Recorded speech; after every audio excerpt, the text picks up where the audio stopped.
Түн ауа қазалыға жолға шықтық. Жол тайғақ болған соң қолға іліккен билетке тапсырыс беріп жүрдек пойызға асыға міндік.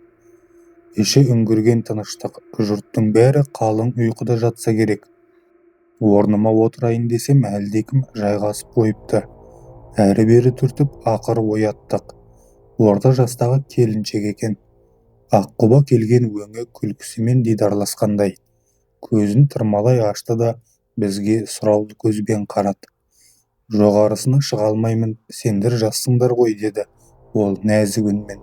Келіскен сыңай танытып серігімнің қасына жайғастым. Әлгі келіншекке қарама-қарсы отырмыз. Өзі де ыңғайсызданды да әрі-бері орнында босататынын жеткізіп әлек. Кішкентайымыздан үлкеннен аттап өте алмаған біз қалайша тұрғызып жіберейік. Әне-міне дегенше қараңғы қапас нұрлана түскендей. Жолсеріктің билетімізді көріп, төсек жабдығымызды тапсырғаннан соң әңгіме одан әрі жалғасты. Фируза мектептегі ұлағатты ұстаз, Арал өңірінің тумасы, отбасымен сол жаққа қарай бағыт алыпты. Біздің тілші екенімізді ести сала, қызығушылығы одан әрі арта түсті. Мен де әдебиетке, шығармашылыққа жақынмын, деді ол сөз арасында күлімдей. Сондай арқа-жарқа әңгімеден уақыт зырғып 1 сағатты артқа тастаппыз. Қандай жанрда жазып тұрасыз, деді ол сұраулы жүзбен. Өзіме жақыны журналистік зерттеулер, қаз қалпындағы тылсым жайындағы әңгімелер жазу деп едім. Тылсым, деді ол таңырқай қарап. Оның бары рас қой, сенесіз бе, деді тағы да. Ентеле жатқан ол әңгіменің қызығына еніп еңсесін көтерді. Алдында тұрған құтыдан 1-2 рет су ұрттады да тағы маған сұраулы жүзбен қарады. Тылсым бар, бірақ әркімнің сенуі, сенбеуі өз еркі ғой. Кейбір сөздер қажытады. Сол үшін көрген тылсым оқиғаларды ашып айта бермеймін, дедім жанарымды төмен түсіре. Мен сенемін. Бала күнімде. Ұзақ үнсіздік орнады осыдан кейін. Не болып еді? Сізде елес көрген бедіңіз, дедім сұрақты төпелей. Туып өскен шаңырағымызда елес дегеннің мүлдем жоқтын. Осыдан бірнеше жыл бұрын біз тұратын ауылдағы үйлер астында зират барын естіген ақсақалдар жиналып Құран оқытты. Содан бері үйімізде бір қыздың елесі пайда болды. Бастапқыда байқамадық, баламыз ғой. Бір күні үйге анамның апа-сіңілдері қонақтап келді. Дастархан үстінде отырсақ, арғы бөлмеге таңырқай аузын ашып қарап қалған. Кім дей береді анама. Ал ол болса үнсіз, ешкім емес, жай көрінген ғой, деді ауық-ауық. Бізді қорқады деді ме, тіс шарып айтпады. Тағы бір күні үнді фильмін көріп жатырмыз. Бөлме жарықтарын өшіріп қойғанбыз.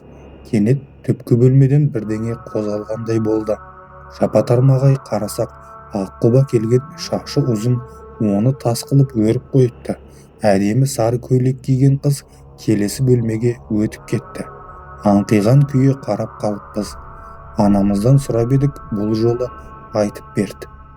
Бірде үйде жалғыз қалыпты. Салат тосап басылған банкілерді кереует астына жайғастырып отырса, біреу ыңылдай ән айтыпты. Әлгі банкінің әйнегінен қараған ғой. Сөйтсе бір қыздың сұлбасы әлгі ыңылдаған әнімен етегін тербелте айнала билеп жүр екен. Қыздарымның бірі дейін десе, біз нағашымыздың үйіне кетіп қалғанбыз. Солай орнынан қозғалмастан отырып қалған анам бар күшін жинап артқа қарайлады. Сөйтсе әлгі сары көйлекті қыздың елесі бір рет орнынан көйлегін желбірете айналады да көзден ғайып болады. Мұны естіген біз қорқып қалдық. Бірақ анамыз қорықпауға шақырып, мән бермеуімізді айтты. Уақыт өтіп жатты. Әлгі сары көйлекті қыз қауіп болса терезені қағып ескертетін. Әсіресе түнде терезе пердесі ашық қалса, сол терезені тарсылдататын. Біз соны тез түсініп терезелерді жауып қоятын едік. Бой жетіп тұрған кезім. Жігітпен енді сөйлесіп жүрген шақ қой. Сыртқа шықсам, әлгі жігіт дәл есіктің алдында тұр. Анам көрсе ұрсады ғой. Не істеп тұрсың, дедім жалма-жан. Ал ол болса, жаңа ғана ішкі жақтан шығып бері кел деп иландың ғой, деді еш саспастан. мұның әлгі қыздың елесі екенін бірден ұқтым. Үйге ішімдік ішіп келген адамды жақтырмайтыны да бар еді. Өзі түпкі бөлмеден пайда болады. Бірде сол бөлмеге туыс ағамызды жатқыздық. Тойдан шыққан ғой, аздап ұрттағаны бар. Түн ортасында ойбайлап жатқан дауысы қатты шықты. Бәріміз жүгіріп барсақ, сары көйлек дей береді. Су ішіп есін жиғанда әрең айтты. Қалың ұйқыда жатқан оны әлдененің жанында болуы оятып жіберген. Көзін әрең ашса, терезе жақтағы бөлме бұрышынан сары көйлекті қыз шыға келіп ағамызды буындыра бастайды. Сол үйге ішіп келген туыстарымызды сондай жайғастыратынбыз. Қызық көрдік пе, әйтеуір бірінің еті сіңген бір күліп алатын. Солай біз де өз орнымызды тауып жан-жаққа кеттік. Отбасын құрдық. Бұрынғыдай үйде анам да жоқ. Балалық шағымыз өткен қара шаңырағымыз қаңырап бос тұр. Сыртында қара құлып деп сөзін түйіндеді ол, көзінен еріксіз аққан жасты сүрте. Тағы тыныштық. Бұл жолы көрші орындағы жолаушылар оянып, біздің әңгімеге ұйып қалыпты. Қазір сол сары көйлектегі қыздың елесі бар ма екен дедім үнсіздікті бұзып. Үйімізге бармағалы көп болды. Бірақ сол елеске ұқсас сары көйлекті аппақ бұрымды қыздың елесі бұл жолы үйде емес, сыртта жүрген көрінеді. Бір топ болып жиналып, ішіп көшенің тыныштығын бұзатын бұзақыларға көрінедіміз. Бұрынғыдай біздің үйде шаттық, береке жоқ. Мүмкін ол да қаңыраған бос үйде жалғыз жүргісі келмейтін шығар, кім білсін, деді келіншек ой тұңғиығына батып. Әңгіме аяқталысымен пойыз терезесіне көз тастадым. Жалт-жұлт еткен жарық шамдар түн жарымы болса да тіршілігі қайнап жатқан қазалыға да жетіппіз. Біздің аялдама осы жерде. Затымызды жинап Феруза апаймен қоштастық. Әлеуметтік желілерден бізді іздеп табатынын, сырлы әңгімеге рахметін айтып, ағынан жарылып жатыр.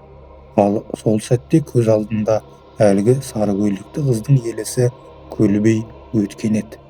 Әңгіменің соңы. Әңгіме ұнаған болса, лайк басып, комментарий жазып, каналға тіркеле кетіңіздер. Бастарыңыздан өткен қорқынышты оқиғалар болса, комментарийге қалдырыңыздар. Келесі шығарылымдарда жариялайтын боламын.